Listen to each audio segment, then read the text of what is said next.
వృషభ రాశి వారికి ఈ యొక్క వారం మార్చి 10వ తారీఖు నుంచి 16వ తారీఖు వరకు ఇటువంటి ఫలితాలు గోచరిస్తున్నాయని చూద్దాం. ఇక రాశి వారికి వచ్చేటప్పటికి 1000 స్థానంలో ఉన్నటువంటి గురువు ఇక్కడ వచ్చేటప్పటికి అధికమైనటువంటి ధనవ్యయం అనేది ఎక్కువగా ఉంటుందన్నమాట ఇక రాశి వారికి.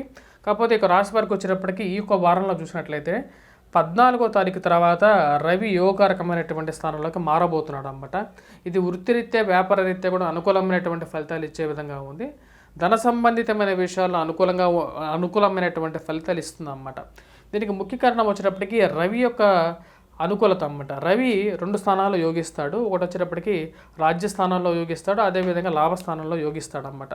వృషభ రాశి వారికి అనుకూలమైనటువంటి స్థానం వచ్చేటప్పటికి రాజ్యస్థానంలో ఉన్నటువంటి రవి ఇప్పుడు యోగించాడు. దాని తర్వాత 14వ తారీఖు తర్వాత కూడా లాభస్థానంలో కూడా యోగకారకమైనటువంటి ఫలితాలు ఇవ్వబోతున్నాడు. ఇది విద్యార్థులకి కూడా అనుకూలించేటువంటి ఫలితాలు ఇవ్వబోతుంది అన్నమాట. పోటీ పరీక్షల కోసం ప్రిపేర్ అవుతున్నటువంటి విద్యార్థులకి రవి అత్యంత యోగకారకమైనటువంటి స్థానమైనటువంటి ఫలితాలు ఇవ్వబోతున్నాడు. ఇది ముఖ్యంగా వచ్చినప్పటికీ పోటీ పరీక్షల్లో సానుకూలమైనటువంటి ఫలితాలు ఇవ్వగలుగుతుంది అన్నమాట. కానీ ఇక రాశి వారికి వచ్చినప్పటికీ కుజుడు యోగకారకమైనటువంటి స్థానంలో లేడు. మనం గమనించినట్లయితే కుజుడు భాగ్యస్థానంలో కొనసాగుతున్నాడు, మకరంలో ఉన్నాడు అన్నమాట. ఉచ్చ స్థానంలో కుజుడు యొక్క సంచారం అనేది జరుగుతుంది. కుజుడు 15వ తారీఖున వచ్చేటప్పటికి రాజ్యస్థానంలోకి మార్పు జరగబోతుంది. దీని ద్వారా ఇది వృత్తిరీత్యా కొన్ని ప్రతిబంధకాలు ఉన్నప్పటికీ కూడా వాటి వల్ల అంటే వృత్తిరీత్యా చేసేటువంటి వృత్తిలో కొంచెం సానుకూలత అనేది తక్కువగా ఉంటుంది. ఆ యొక్క ప్రెజర్ అనేది వీరి మీద ఉంటుంది. ఆ ప్రెజర్ అంటే పని ఒత్తిడి అనేది ఉంటుంది. కానీ ఆ పని ఒత్తిడితో పాటు వీరు 10 మందిలో పేరు ప్రఖ్యాతులు తెచ్చుకుంటారు. అంటే 10 మంది ఎంప్లాయీస్లో 10 మంది ఉద్యోగస్తులలో వీరికి ఒక మంచి పేరు వస్తుంది అన్నమాట.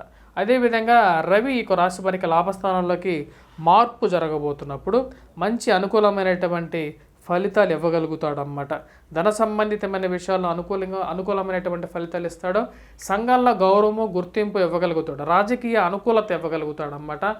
ముఖ్యంగా చెప్పాలంటే ఈ రాశి వారికి వచ్చేటప్పటికి ఉద్యోగ అనుకూలతను ఇవ్వగలుగుతాడు. అంటే 10 మంది ఉద్యోగస్తులు ఉన్నా సరే ఆ 10 మందిలో మీరేంటో మీరు ప్రూవ్ చేసుకోగలుగుతారు. ఆ యొక్క శక్తిని వృషభ రాశి వారికి ఇవ్వగలుగుతారు. ఈ రాశి వారికి వచ్చేటప్పటికి విద్యార్థులకి మంచి మార్క్స్తో వారి ఉత్తీర్ణత సాధించగలుగుతారు. దానికి ముఖ్య కారణం వచ్చినప్పటికీ రవి యొక్క అనుకూలమైనటువంటి స్థితి మరియు అదేవిధంగా ఈ రాశి వారికి కుజుడు యొక్క మార్పు అనేది కొంచెం ప్రతిబంధకంగా ఉండబోతుంది. నూతన ఉద్యోగ ప్రయత్న సంబంధితమైన విషయాలు 14వ తారీఖు తర్వాత వీరికి లాభిస్తాయి. మరియు అదేవిధంగా ఈ రాశి వారికి వచ్చేటప్పటికి మనం గమనించినట్లయితే ఎవరైతే ఫ్రెండ్స్ అండ్ రిలేటివ్స్ ఉంటారో అదేవిధంగా రాజకీయం కోసం ప్రయత్నాలు చేస్తున్నటువంటి మీకు అనుకూలమైనటువంటి గ్రహస్థితి లాభస్థానంలో ఉన్నటువంటి రాహు రవి కాంబినేషన్ అనేది ఈ వృషభ రాశి వారికి అనుకూలమైనటువంటి ఫలితాలు ఇవ్వబోతుంది అన్నమాట. అదేవిధంగా పిల్లల యొక్క ఎదుగుదల, వ్యాపారంలో ఇన్వెస్ట్మెంట్స్ కొత్తగా పెట్టాలనుకునే వారు కొంచెం ఆలోచించి ముందుకు వెళ్లాల్సినటువంటి ముఖ్యమైన సూచన. కేతువు పంచమంలో ఉన్నప్పుడు అంత యోగ్యాన్ని ఇవ్వడం. అదేవిధంగా పిల్లల యొక్క ఎదుగుదల, పిల్లల యొక్క మానసిక ప్రవర్తన గురించి కొంచెం ఆందోళన కలిగించే విధంగా ఉంటాడు. దానికి ముఖ్య కారణం వచ్చేటప్పటికి కేతువు పంచమంలో ఉన్నప్పుడు పంచమాధిపతి అయినటువంటి లగ్నానికి అధిపతి అయినటువంటి బుధుడు మనం చూసినట్లయితే రాహు గ్రహ సమేతంగా ఉన్నాడు అన్నమాట. రాహువు బుధుడితో కాంబినేషన్లో లాభస్థానంలో ఉన్నాడు. దీని యొక్క ప్రభావ రీత్యా ఈ రాశి వారికి విద్యార్థులు వచ్చేటప్పటికి వీరి యొక్క సంతానం వచ్చేటప్పటికి కొంచెం ఎక్కువగా గమనిస్తూ ఉండాల్సినటువంటి ముఖ్యమైన సూచన. విద్యార్థులు వచ్చేటప్పటికి కొద్దిగా పోటీ పరీక్షల కోసం ప్రిపేర్ అవుతున్నటువంటి వారు గురుగ్రహ అనుకూలత అనేది తక్కువగా ఉంది. ఈ రాశి వారు వచ్చేటప్పటికి విద్యార్థులు ముఖ్యంగా వచ్చేటప్పటికి గురుగ్రహ కవచాన్ని పఠించాల్సినటువంటి ముఖ్యమైన సూచన. అదేవిధంగా ఎక్కువగా కాన్సన్ట్రేట్ చేసి చదవాలన్నమాట.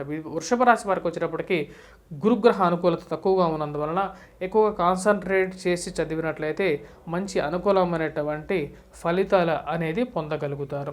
అదేవిధంగా ఈ రాశి వారికి వచ్చేటప్పటికి మనం బాగా గమనించినట్లయితే కుజుడు అనుకూలమైనటువంటి స్థానంలో లేడు కాబట్టి ఏదైనా గృహ కొనుగోలు, వాహన కొనుగోలు సంబంధితమైన విషయాల గురించి ప్రయత్నాలు చేసినప్పుడు డాక్యుమెంట్స్ కానీ లేకపోతే దానికి సంబంధించినటువంటి విషయాలని 1కి 2 సార్లు చెక్ చేసుకున్న తర్వాతే ముందుకు వెళ్ళాల్సినటువంటి ముఖ్యమైన సూచన.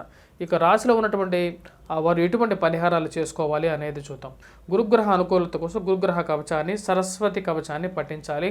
అదేవిధంగా ఇక రాశి వారికి వచ్చేటప్పటికి కేతు అనుకూలమైనటువంటి స్థితిలో లేడు. తద్వారా వచ్చేటప్పటికి వినాయకుడిని ఎక్కువగా పూజించినట్లయితే అనుకూలమైనటువంటి ఫలితాలు పొందగలుగుతారు. అదేవిధంగా కుజుగ్రహ అనుకూలత కోసం ఇక రాశి వారు ముఖ్యంగా చేసుకోవాల్సినటువంటి పరిహారాలు వచ్చేటప్పటికి కుజుడి యొక్క అనుకూలత వల్ల వీరు ధరించాల్సింది సింధూరాన్ని ధరించవచ్చు ప్రతి మంగళవారం. అదేవిధంగా సుబ్రహ్మణ్యేశ్వర స్వామిని అదేవిధంగా వచ్చేటప్పటికి వీరు ముఖ్యంగా పూజించాల్సినది వచ్చేటప్పటికి ఎవరిని పూజించాలి అంటే వీరు హనుమంతుడిని పూజించినట్లయితే అనుకూలమైనటువంటి ఫలితాలు పొందగలుగుతారు.